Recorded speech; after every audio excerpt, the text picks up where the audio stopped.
Hey, what's up, everyone? It's your boy Mike, and today I'm going to be doing the gender tag. So, for those of you who do not know what the gender tag is, the gender tag is basically a series of questions relating to gender identity and gender expression. And a YouTuber by the name of Ashley Wylde she kind of created this tag to kind of kickstart the conversations about the diversity in gender and gender expression and gender identity and all that lovely stuff. And she actually created this tag about almost exactly a year ago. I think it was sometime in July that she posted the first video for it.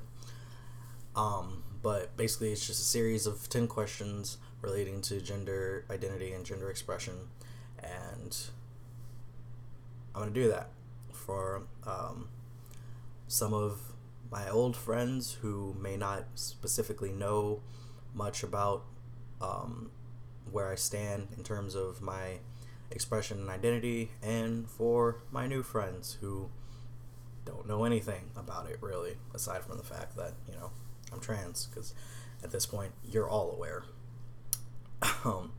So the first question is, how do you self-identify your gender, and what does that definition mean to you? Well,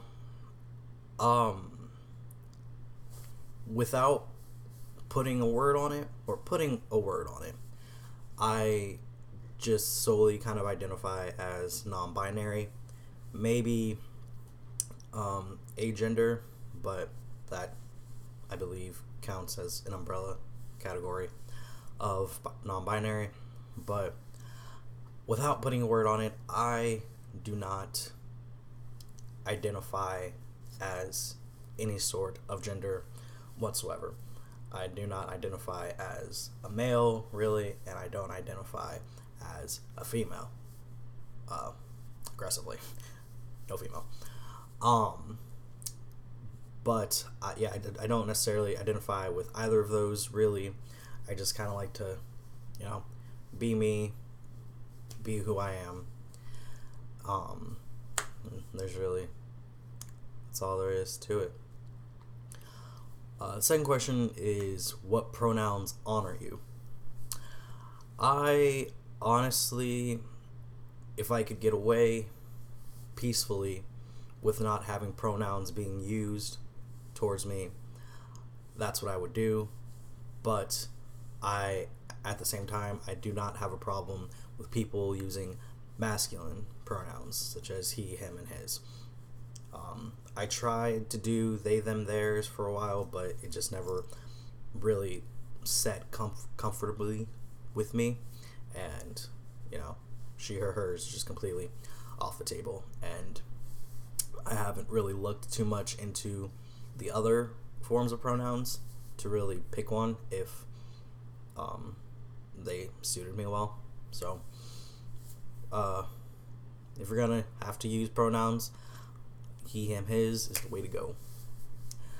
Describe the style of clothing that you most often wear. Well, for anyone that sees me, I kind of wear the same thing pretty much. T-shirt, jeans, tennis shoes. There are certain moments where I will wear, more nicer looking clothes, like a nice button up and a collar shirt. I do like to do that every so often, especially if it's like special occasions, like a party or whatsoever. But mostly I just wear, t-shirt and jeans. I'm not wearing pants now, so I'm not going to show you that, but yeah, t-shirt, jeans, tennis shoes. I do wear hats every so often, especially when I'm going outside and it's like sunny or whatever, since I don't have contacts, and that's the best way. I don't do prescription sunglasses, so that's the best way to keep the sun out of my face.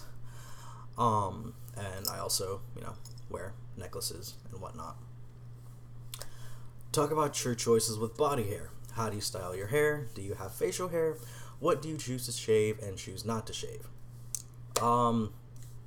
The first time I shaved, I was 12 or 13. I was going into middle school, so I was probably 12. And I shaved my legs because I was wearing shorts for a basketball game that I was participating in, and societal pressures of female-bodied people can't have hair like anywhere that isn't on their head. So that's the first time I shaved, and it wasn't even really like shaving. It was just like the Nair stuff that you just like put on there, and then it came with like a little scrub pad. So it technically wasn't shaving. I didn't shave until maybe a couple of days after that, when I shaved what little facial hair I had growing in at the time. But my hair, just take my hat off. I recently cut it fairly short after years of having, at least mid-length amount of hair. And once it started getting hot, and I was just like, nope, not about to deal with that. So I just kind of shaved all of it off, and I actually really dig this hairstyle. I'm in the need of a haircut really badly, so I'll probably get another one fairly soon. Obviously, I have facial hair. I've had facial hair pretty much since middle school, and then I would shave it every so often just to keep up with the norm until I was just like, screw this, and then just let it grow. I honestly can't remember the last time I shaved my face, so this is at least a couple years worth of growth. What do I choose to shave and choose not to shave? Basically, I don't shave anything, really, because it's too much of a hassle. I don't really care enough. You gotta keep things tidy and trimmed just to keep it looking nice and healthy, but I don't completely shave anything, really. Cosmetics. Do you choose to wear makeup? Do you paint your nails? What types of soaps and perfumes do you use, if any? I do not wear makeup unless I have to. Being an actor, you will need to wear makeup at some point in your life.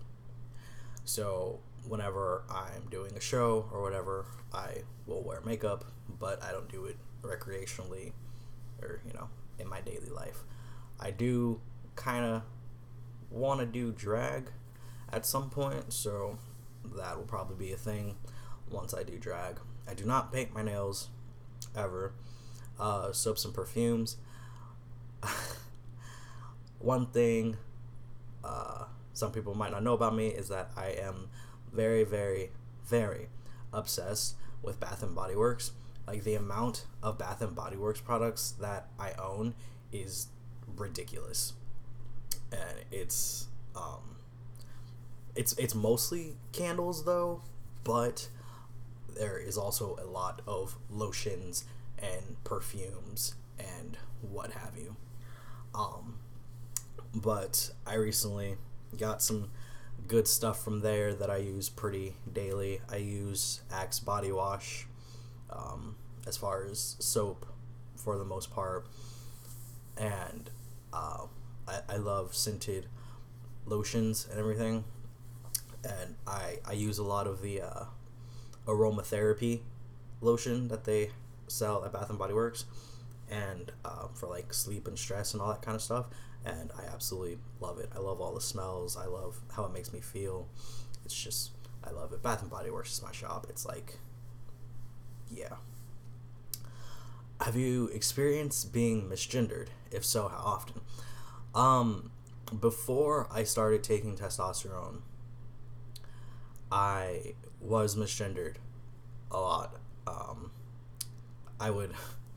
I remember a very funny experience of when I walked into the men's bathroom, and then I walked out. As I was walking out, a cis man was walking in, and he stared at me and almost went into the ladies' restroom because he was very confused as to why I was coming out of the men's restroom, and I found that kind of funny. But yeah, before testosterone, I was misgendered a lot, mostly because of my voice, really. And it's kind of funny because as I was growing up, my voice was lower than the general my general female peers.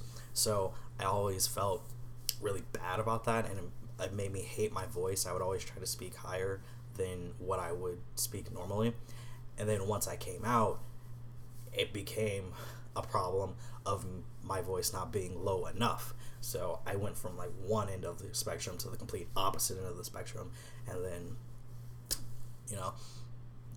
a month into the testosterone, really a couple weeks into testosterone, really, my voice started getting deeper, and I stopped being misgendered completely. So that's fun. Do you experience dysphoria, and how often does that affect you? Or how does that affect you? I do experience dysphoria pretty much a lot every day, really. I am a double D in my chest area, and my binders can only do so much. And I don't really wear my binders around the house because it's just uncomfortable, and I have a lot of back problems as it is. I don't really need that if it's not necessary. So it's not really a problem when I'm at home, but if I'm out in public and I don't like the way my binder is sitting on my chest, and then other people may not be able to see it, but I can see it, and it makes me feel very dysphoric. And that's like really the big part of dysphoria that I feel. I also have dysphoria about the downstairs area, but that's gonna take at max quite a few years to deal with, or really at least quite a few years to deal with. But yeah, it's mostly the chest area. Hopefully I'll get that resolved in the next couple years. We'll see what happens. Talk about children. Are you interested in having children? Would you want to carry a child if that was an option for you? Do you want to be the primary caretaker for any children you may have?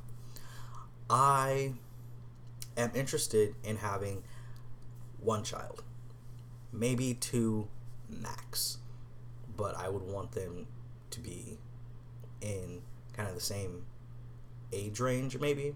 No, I want them to be in different age range, because that's how I am with both of my siblings. We have quite a few years between us, and I always thought that kind of worked out kind of sort of all right.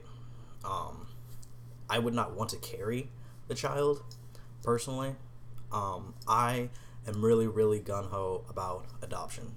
If I talked about this with my therapist, and pretty much anyone that ever asks if I want to have kids, I always answer adoption.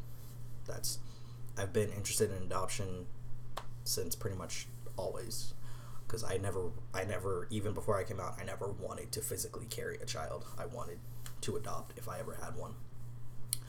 Now, if I had a partner who had the ability to get pregnant, and they wanted to do like the whole let's take some of your bone marrow or whatever they do to make it biologically both of ours, then sure, I'd be down for that. I just don't want to carry it. Do I want to be the primary caretaker for any children you may have? I think with children, there should be a group of people that take care of them, not just one parent or two parents. I think to have a really well-rounded experience in raising a child, there should be at least 3 people taking care of children. So I would want to be the primary caretaker with like at least 2 other people, if that makes sense. Talk about money. This is the last question, by the way. Talk about money. Is it important to you to provide for a family financially if you choose to have one? Is it important that you earn more money than any partner you may have? Do you prefer to pay for things like dates? Are you uncomfortable when others pay for you or offer to pay for you? I think if you're going to have a family, everyone that is involved in that family should help with financial things. it doesn't matter if you're making more money or if you're making less money. You need to sit down with whoever you're having this family with, talk about where you both are financially, see how you can break things up to take care of whatever finances you need to take care of, and then go from there. Because if you're gonna, rely on the person that's making the most money to pay for the majority of things, then that's just gonna lead to resentment and a lot of unnecessary stuff that could have been resolved if you would have just had like a solid plan.